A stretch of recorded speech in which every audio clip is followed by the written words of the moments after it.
Hello losers as well, and today's video is going to be a bit more of a rant video. I mostly just want to go over like a couple of things that have actually been bugging me, especially about Deathslinger nowadays, and most of these are just going to be going over things that kind of not really make me angry, but kind of like make me a bit upset, especially with the way that Behavior has been handling Slinger like throughout his entire lifespan. So yeah, this is basically just going to be a rant about skill dependency and Deathslinger's inherent skill decline, or like his inherent, there has been, I have seen like a decline in the amount of skill that you need in Deathslinger, and I have seen like that level of skill that you need to learn Slinger, or that you need to master Slinger, slowly decline over time, or there have been factors out of our control that have actually forced even good Deathslingers to play in a way that is heavily unfun or heavily unskillful, like zoning and not really like shooting our gun or using cigar and stuff. Like there's reasons why there are people who are doing this stuff even when they're good at these like killers,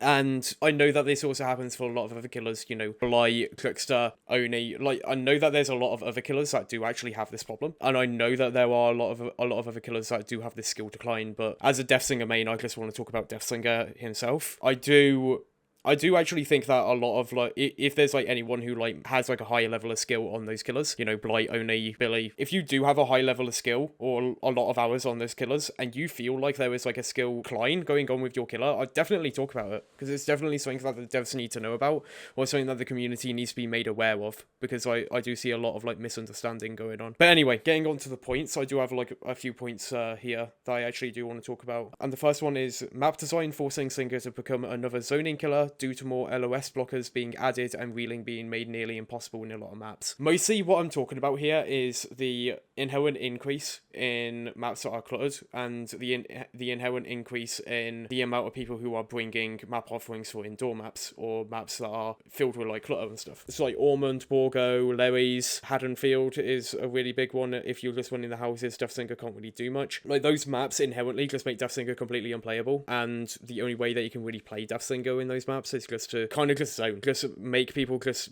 run away from pallets and make people just run away from like windows and stuff. And it really is just unfun to play like that. I have like nearly 7 or 8k hours on Deathslinger, and the amount of like recently I have actually zoned way more than I've actually zoned in my entire like 8,000 hours playing this killer. And it is boring. It's boring to play against, it's boring to play as, and I just don't really feel rewarded when I actually do this stuff. And most of the reason why is just because Deathslinger was actually made to be this like homage to like FPS games, and just to be this like really big like love letter to like FPS games, and now he's just this zoner. He just holds M2 and then you just forced to run away from like where he's aiming. So it just feels really shitty when I have to like just aim down sights and just like look at the survivor until they die, and it's just stupid. It feels really bad, especially when most of the reasons why I'm doing this is just out of my control. I'm probably on Lewis, I'm probably on Borgo, I'm probably on Haddonfield. Like I'm probably on these maps that are just really bad for me, and the only way I can actually play, or the only way I can have any way of like downing people, is just to hold M2 at people and just look at them until they die,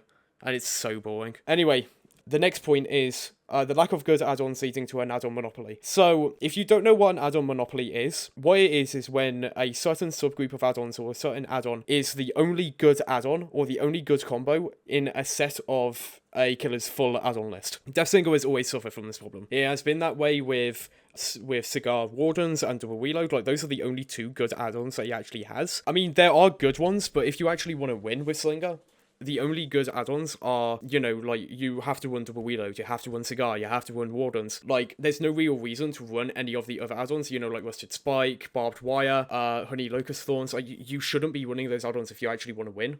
And it is very unfun to just be forced to play with these add-ons, just because those are the only add-ons that are actually usable, or the only add-ons that actually do something to Deathslinger, especially when I actually think that Double Reload should be base kit as well. Like, I don't think that Deathslinger needs a 2.6 second reload. I think Deathslinger needs a 2-second reload. And if they actually did that, and then they took away Double Reload, and then they took away Stun, and took away, like, all of his add-ons and just kind of, like, rework them from the ground up, I feel like Deathslinger will be in a very good spot. But, as he is right now, Deathslinger is in probably the worst spot that he's ever been in with his add-ons. Even with the current changes, with him getting, less stun, base kit, and getting, like, a real speed increase and so on and so forth, like, it still feels like they've done the bare minimum. And the bare minimum is definitely not what Deathsinger needs at the moment. He definitely needs like more inclusive changes and more like in-depth changes. And it does feel very shitty knowing that the developers just won't touch his add-ons. They probably will, and I might be eating my own words like a month from now, but with the way that things have been going, it's been 2 updates and we still haven't got anything about Deathsinger's add-ons like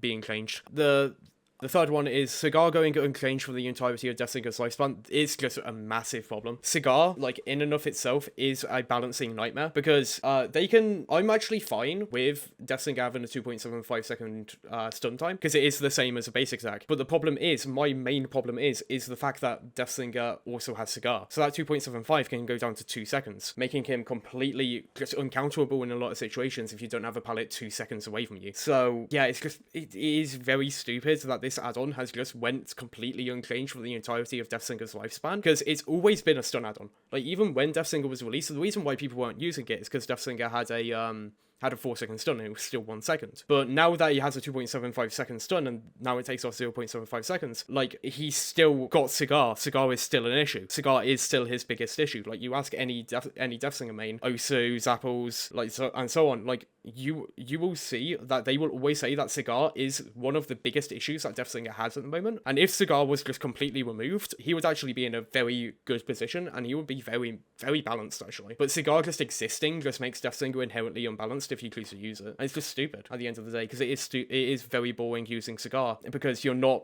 going for those skillful M1s, you're just breaking your chain every single time, and it's just boring. The fourth point that I have here is 32 meter terror radius being a very stupid change. Well, that's a very dumbed down version of saying it. I said 32 meters is fucking stupid. But what I mean by that is Deathsinger, when he released, he had a 24 meter terror radius.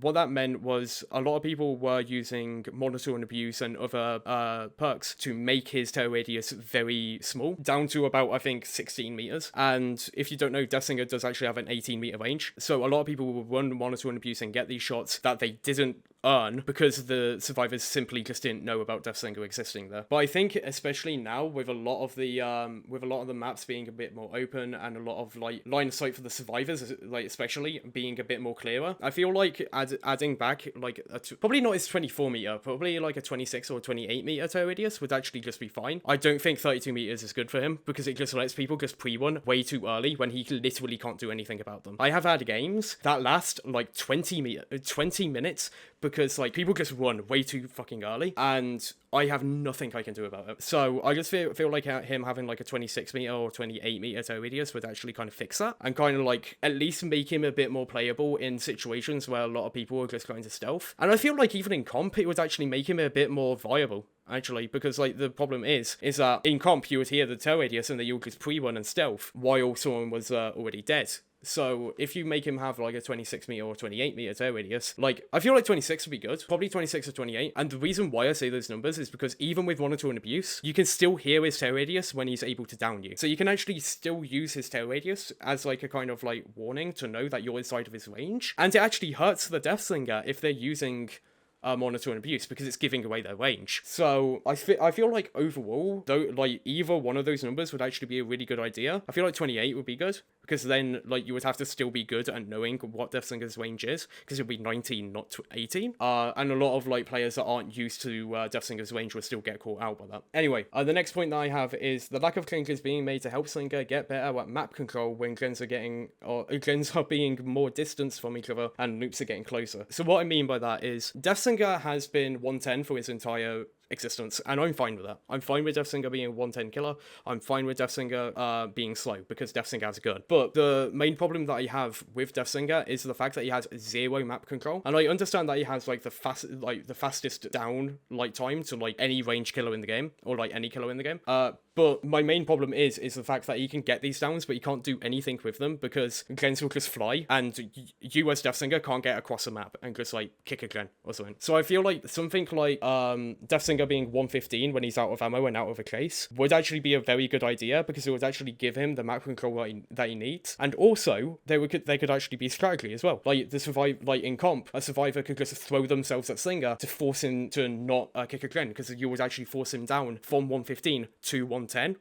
And there will be like a lot of situations where there would actually be skillful play on both sides. And like overall, I feel like that kind of smart counterplay is something that Deathsinger needs, because at the moment he is completely brainless. He just shoots you and he shoots you, kills you, and has no map pressure. So he shoots you, kills you, camps you, and that's every single comp game with Slinger. Every single comp game with Slinger is literally him just shooting someone, camping them inside of his free gen, and then he wins at 4k1 or 4k0, just because he takes like 20 minutes defending his free gen, and there's nothing that the survivors can do about it. So I feel like making him 115 when he's out of ammo and out of case would be a good idea, because it would actually add some kind of like skillful counterplay and also make it a bit more fun to watch Deathsinger sets, because at the moment, even as a Deathsinger main, I fucking hate watching Deathsinger sets because they are boring as fuck. The last point that I have here, also I'm sorry about this like video just being a bit jumbled up and a bit of a mess, but I just wanted to get these ideas out here just so people know, and also I just want to start a discussion about the skill decline on a lot of other killers. Like, I don't want this video to go out and just be like the only video about this issue. I want other people to actually see this video, like people who actually are really good at other killers, seeing this issue and then talking about their own experiences with their own killer, or even Survivor. Like, I see a lot of like skill decline on Survivor, but like talking about their own experiences and actually talking about like how behavior can actually fix it. Like, I really want to see like this discussion actually happen, because it's something that I've actually been seeing for a very long time, and I feel like it's something that actually has to change. Anyway, the last point that I have here is the lack of knowledge and the lack of information on behavior side, leading to more people zoning with Slinger when they should be shooting. Behavior are inherently bad at explaining how their killers work, and what I mean by that is they never explain reeling, they never explain burning, they never explain how the train works. They don't even give you like war numbers for like any killer in the game, or like Survivor for that case. And I feel like having raw numbers or having these like objective like stats like in game would actually be a really cool idea, or maybe just like a short clip of just showing how reeling works, or just talking about how, oh yeah, if you reel backwards the survivor has less control over the train, or if you reel forwards the survivor has more control over the train, or if the survivor has more movement speed than Deathsinger, then Deathsinger will actually have less control over the train, and so on and so forth. Like, these advanced mechanics should be taught in game, and it shouldn't be left to people who have like thousands of hours on this killer to explain it for you. It shouldn't. At the end of the day, I'm just the one who just likes playing the killer. I'm not the person who should actually be teaching people how to play this killer. That's on the developer's side on a lot of games. And that's the thing as well, is that a lot of games do this well. Celeste is a game that actually does it really well with their like DLC. I forgot the name of it. I'll put it on the screen. But in Celeste, you have to learn how to wave dash. You have to learn how to do these like technical things with the game. And then behavior, they see like a technical thing or like a tech, and then they instantly take it out. I don't understand why behavior has this hatred for tech, or has this hatred for just letting people learn more advanced stuff, or just explaining advanced stuff about their killers, even stuff that they've implemented, like reeling. It's just never explained, and it's so infuriating, because I want more people to play my killer. I want more people to enjoy like Deathsinger. I want more people to actually learn how reeling works. I want people to learn how his gun works. I want people to start shooting more. I want Deathsinger to be more enjoyable to go against as he is to play, because at the moment he is extremely selfish to play, because he's only fun to play and then just extremely boring to play against, because every single Slinger, one cigar, zones, and it's so boring. But yeah, at the end of the day, I just wish that behavior just taught more like information about their killers, and it's so infuriating at the end of the day. But yeah, that's like the end of this video pretty much. I'm probably not going to cut this up a lot. I'm probably just going to leave this as like raw audio and probably just throw a game up in the background. But yeah, I just wanted to talk about these issues and like talk about like what I think is happening with Deathsinger and start a discussion, really, because I want more people to be talking about this. But yeah, if any like big content creators like see this, or like anyone who's like really good at like other killers or like at Survivor sees this, please talk about this. Talk about your issues with your killer or with Survivor, and talk about how you want them to be fixed. Because like no opinion or no change is a bad change as long as you get that thought out there. You know, like behavior. I feel like behavior's problem at the moment is the fact that we don't talk a lot about our issues in videos, or we don't talk about our issues in a way that is like concise and formatted. So yeah, just use your voice and get your ideas out there. at the end of the day. And hey, if it does nothing, at least we talked about it. But yeah, hope you guys like enjoyed this kind of video. This is probably not going to be like the kind of videos going forward. I do have a video plans going over like advanced mechanics for Slingo and stuff, but that's taken a while. So I'm hoping that this can actually like bide you over. But yeah, if you guys enjoyed this video, like, subscribe and stuff, or like comment down below what you want me to talk about, or comment down below if you have any issues with your side or your killer. But yeah, hope you losers have a great day, and I'll see you. Bye.